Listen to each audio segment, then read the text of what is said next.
Job with এমসিতে তোমাদের সকলকে স্বাগত। আশা করছি তোমরা সকলে খুব ভালো আছো। তো আজকে আবার দেখো ডব্লিউবিএসএসসি গ্রুপ সির জেনারেল ইংলিশ 10 মার্কস যে রয়েছে সেখান থেকে একটি সেট আলোচনা করছি। তো ভিডিওটি না টেনে শেষ পর্যন্ত দেখবে বলে আশা রাখছি।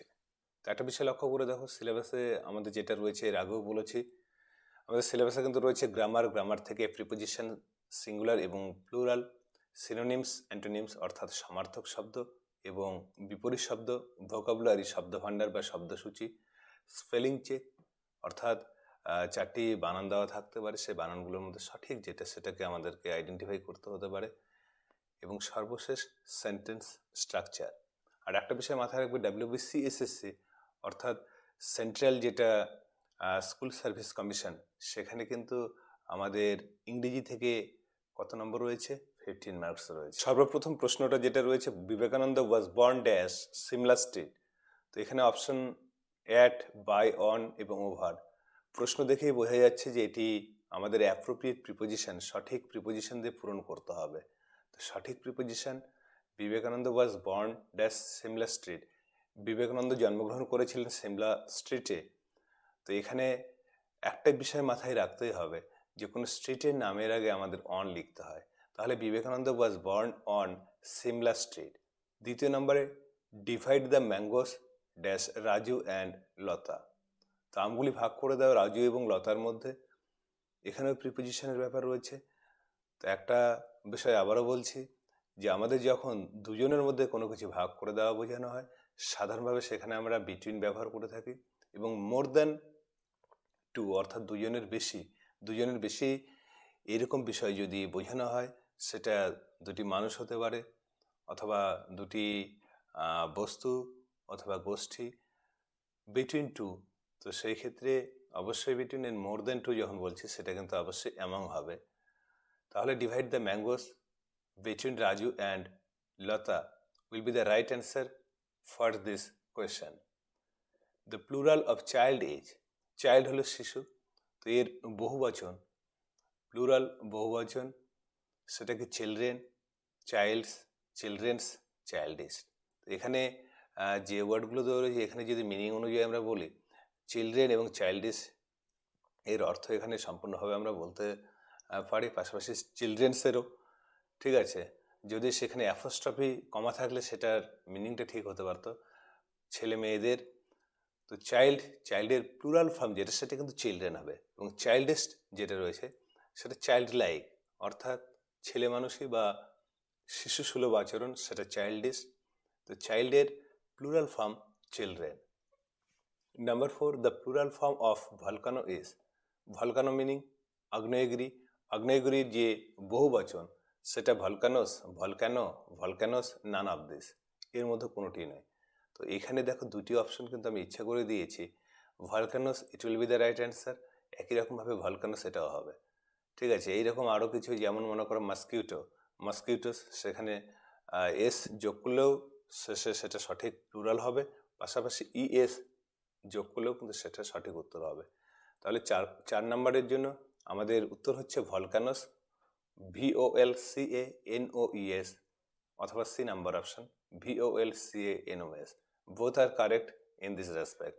নাম্বার 5 লক্ষ্য করো, the synonym of rural is, rural শব্দের অর্থ হলো গ্রাম্য, রিলেটেড টু ভিলেজ। এর সিনোনিম সমার্থক শব্দ, রুরাল শব্দের সিনোনিম হবে রাস্টিক, রাস্টিক মানে গ্রাম্য। এছাড়া বাকিগুলো যেখানে এখানে যে দেওয়া রয়েছে, আরবান, দেখো আরবান হলো শহরে, টাউন শহর, ওয়াইল্ড হলো বুনো বা বন্য। তো এখানে রাস্টিক রুরাল গ্রাম্য, রাস্টিকও কিন্তু গ্রাম্য। The antonym of encourages courageous, discourage, dissatisfaction, disability. Antonym বিপরীত শব্দ, এনকারেজ হলো কি করা, এখানে ভার্ব এনকারেজ, তো উৎসাহ প্রদান করা, সেটা কিন্তু এনকারেজ। তো কারেজিয়াস সাহসী, ডিসকারেজ নিরুৎসাহিত করা, উৎসাহ না দেওয়া, ডিসস্যাটিসফ্যাকশন অসন্তোষ, এবং ডিসএবিলিটি অক্ষমতাকে বোঝানো হয়। তাহলে এখানে চারটি যে অপশন দেওয়া রয়েছে, এনকারেজের অ্যান্টোনিম হচ্ছে ডিসকারেজ। এছাড়া একটা জিনিস লক্ষ্য করে দেখো, এনকারেজ, এন অথবা ডিস, এই যে দেওয়া রয়েছে সামনে বা প্রথমে, এগুলো কিন্তু প্রিফিক্স রয়েছে। এই যে লেটার গুচ্ছ যে রয়েছে, ঠিক আছে, এই বর্ণগুলো কিন্তু এখানে প্রিফিক্স শব্দের আগে যুক্ত হয়ে বাক্যের শব্দের অর্থটাকে চেঞ্জ করে দিচ্ছে। তো এখানে ডিসকারেজ, ডিসএবিলিটি, ডিস বলতেই কিন্তু আমাদের একটা নেগেটিভ সেন্স থাকে, তাহলে এনকারেজের অ্যান্টোনিম ডিসকারেজ আমরা লিখব এই ক্ষেত্রে। The headmaster and the secretary is present today. তো এখানে যে বাক্যটা রয়েছে সেন্টেন্স স্ট্রাকচার কি ভুল এখানে রয়েছে সেটাকে উই হ্যাভ টু কারেক্ট করতে হবে। তো একটা বিষয় লক্ষ্য করে দেখো, the headmaster and the secretary, the এখানে যে রয়েছে এখানে কিন্তু ডেফিনিট আর্টিকেল, এবং পরের যে দি রয়েছে সেটাও কিন্তু ডেফিনিট আর্টিকেল, এবং এখানে ইজ দেওয়া রয়েছে। যখন কোনো একটি ব্যক্তিকেই বোঝানো হবে, যদি এইরকম থাকতো the headmaster and secretary is present today, তাহলে সেই ক্ষেত্রে বাক্যটা সঠিক হতো, কারণ the headmaster and secretary without the যদি না থাকতো তাহলে হেডমাস্টার এবং সেক্রেটারি একই ব্যক্তিকেই কিন্তু বোঝানো হতো, হেডমাস্টার এবং সেক্রেটারি একই ব্যক্তিকে বোঝানো হতো। এবার এখানে যেহেতু দুটো আর্টিকেল আলাদা রয়েছে, the headmaster and the secretary, এই দুটোর জন্য কিন্তু এখানে দুজন আলাদা আলাদা ব্যক্তি হয়েছে, ঠিক আছে, সেই ক্ষেত্রে এখানে অবশ্যই টুডে যেহেতু রয়েছে তাহলে এখানে আর প্রেজেন্ট টুডে হবে, কারণ হেডমাস্টার প্রধান শিক্ষক এবং সেক্রেটারি দুজন ব্যক্তি কিন্তু আলাদা, এবং সেই ক্ষেত্রে এখানে আমরা আর লিখব। এবার আমরা যদি মনে করি এইভাবে লিখবো the headmaster and secretary is present today, তাহলেও কিন্তু সেটা সঠিক হতো। তো সেই ক্ষেত্রে আর এখানে কিন্তু দি লেখা যাবে না, সেই ক্ষেত্রে ইজ হতে পারে। নাম্বার 8, এখানে সঠিক মানে কারেক্ট দ্য স্পেলিং বা identify the correct spelling from the options given below. এই যে চারটি যে অপশন রয়েছে এখানে সঠিক বানানটা কি? নিউমোনিয়া দেখো NUMONIA, পরের বানানটা PNEUMONIA, NEUMONIA। Pneumonia one kind of disease, যেটা অতিরিক্ত ঠান্ডা লাগার থেকে হয়ে থাকে। তো নিউমোনিয়া এখানে সঠিক বানানটা কিন্তু PNEUMONIA। বি নম্বর অপশন যে রয়েছে সেটা কিন্তু সঠিক বানান, এবং বলা যেতে পারে এই ক্ষেত্রে একটি গুরুত্বপূর্ণ প্রশ্ন এটি। সেই কোন ক্ষেত্রে? কারেক্ট স্পেলিং যে তোমাদের সিলেবাসে রয়েছে সেখান থেকে। নাম্বার 9টি লক্ষ্য করো, the adjective form of egg is. Egg হলো ডিম, এগের হলো অ্যাডজেক্টিভ অর্থাৎ বিশেষণ যে ফর্মটি সেটা কি হবে? এগ হলো নাউন। তো রেক্টেঙ্গুলার মানে হলো কিন্তু আয়তকার, ট্রায়াঙ্গুলার অর্থাৎ ত্রিকোণাকার, ত্রিভুজ থেকে ট্রায়াঙ্গেল থেকে ট্রায়াঙ্গুলার, স্কোয়ার মানে বর্গাকার, এবং ওভাল ডিম্বাকার।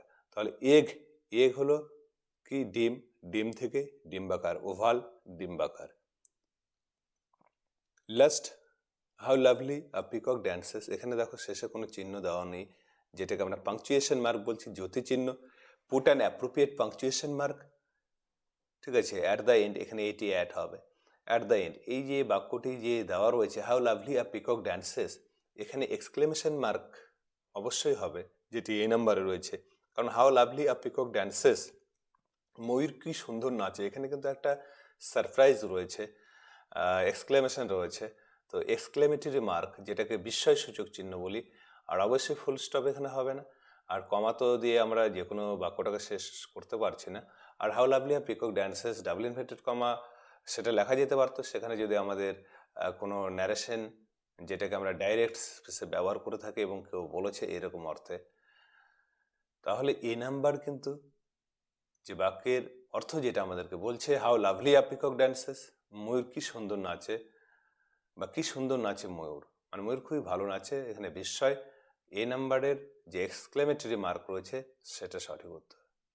তো প্রিয় বন্ধুরা, এই ছিল একটা ছোট্ট ভিডিও, সেটা কোথা থেকে? আমাদের যে গ্রুপ সি যে সিলেবাস রয়েছে সেখান থেকে। আর তোমাদের কিন্তু পরীক্ষার দিনও কিন্তু আসন্ন, আর বেশি দিন তো আমাদের হাতে নেই।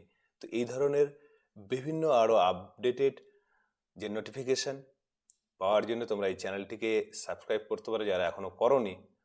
আর ভিডিওগুলো যদি তোমাদের ভালো লেগে থাকে তোমরা অবশ্যই লাইক, কমেন্ট ও শেয়ার করতে ভুলবে না। সঙ্গে থাকার জন্য অসংখ্য ধন্যবাদ।